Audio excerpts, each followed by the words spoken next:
asalaamaaleykum wa rahmatullah wa barakaatu mbokk yi maa leen nuyu di leen ziara di ñëw tey si seen dernier numéro ci semaine bi ndaxte wax naa leen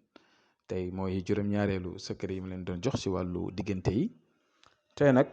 ñu koy tëjee ak secret bu xaw a ala doome bu ñu waxee ala doome nag mooy bu xaw a doy na waar si liggéey ko doy na waar itam si niñ koy liggéeyee tey ñi nga xam ne dañuy gëstu si wàllu xam-xam. te yàgg see dox dinañu xam ginaar gu góor ak ginaar gu jigéen si wàllu nopp si wàllu defar diggante si wàllu neexal diggante nag dafa yaatu diggante nekkul ay mbëggeel wala ay ñaari nit ñuy bëggante góor ak jigéen même ay xarit sax wala nga bëgg si nit dara wala mu nekk sa patron wala nga bëgg am foo tegu wala yu demee yooyu yëpp si wàllu diggante la mais nit ñi dañ ko jël rek sànni ko si côté ay mbëggeel fekk dépassé na loolu sax di dem. tey nag secret boobu noonu tey si lay ñëw muy ñaari ginaar yi sëy si diggante ñaari ginaar yu ñuy sëy noonu foofu la ñuy jëlee mbir mi liggéey ko muy mbir mu am doole zulmaani yu mu ngi si noraani yu mu ngi si su ko defee am na xawaatim buy ñëw seen écran dañ ko siy boole itam am na ay wirda nekk na liggéey boo xam ne itam si àll bi lañ koy liggéey nekk lu ñuy liggéey si kër mu nekk ay xam-xam yoo xam ne du bañ leen koo jox sax waaye jamono moo tëradi te booy joxe loo xam ne dalee leen lii dóor mu dal la da nga ciy def ndànk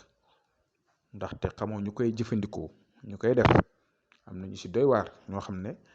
dañ koy def si anam goo xam ne macha allah duñ ci ragal yàlla dañ siy tooñ wala ñu siy def ay jabaru jàmbur wala ay innocente wala innocent wala sax ay jëkkëru jàmbur wala jabaru jàmbur loolu bëri na si. te dafa am ñu xaw a doy waar moo tax ma siy ragal yu bëri di ko joxe waaye lii dafa nekk mbir moo xam ne def ko gis ko la ñi bëri ñi may woo xam ne li may wax ndaxte man damay joxe ay secret yoo xam ne damay jàpp na sax li may joxe nii du dara waaye am na ñu may woo ne ma dañ koy def gis ko moo tax ñuy war di def attention si ñuy joxe dëgg la nag yàlla may mottali dañuy ñaan yàlla képp ku fi di jëf dara te jublu si lu baax yàlla sottil ko ndaxte wax dëgg yàlla ñu si jëflante ak ay nit ñu ñuy jox ay teraanga te dara warulu ko lu dul secret yi ñuy jël di ko jëfandikoo di si gis ay résultats seen xol di sedd waxuma laa nag ñun lu ñuy jug di ko defal nit ndaxte lii man duma ko joxe duma ko jox nit jarul sax nit dama woo naa ma jox ma secret bi mën naa ko defal nit nag waaye nit ku jub nit ku sérieux koo xamante ni la ma lay defal si wàllu diggante jëkkër ak jabar la nga gis sëy boo xam ne dafa naqadi sëy boo xam ne chaque jour ay problème la wala ñoo xam ne dañoo bëgg a sëy bu naqadi mënuñoo fexe ba sëy saa buñ tegee seen projet du sotti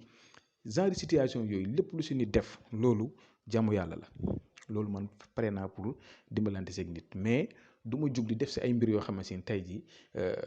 ay tooñ la du ma ko def te naa la poser question ba mu leer ma doog a jëflante yow si loolu kon lii nekk na mbir moo xam ne moo xam dañ laa déddale sa borom kër wala sa jabar wala ki ngay bëgganteel diggante daal lu mu naqadi incha allah rabbi lii moom gisuma la ko si ëpp doole bokk na si ëpp doole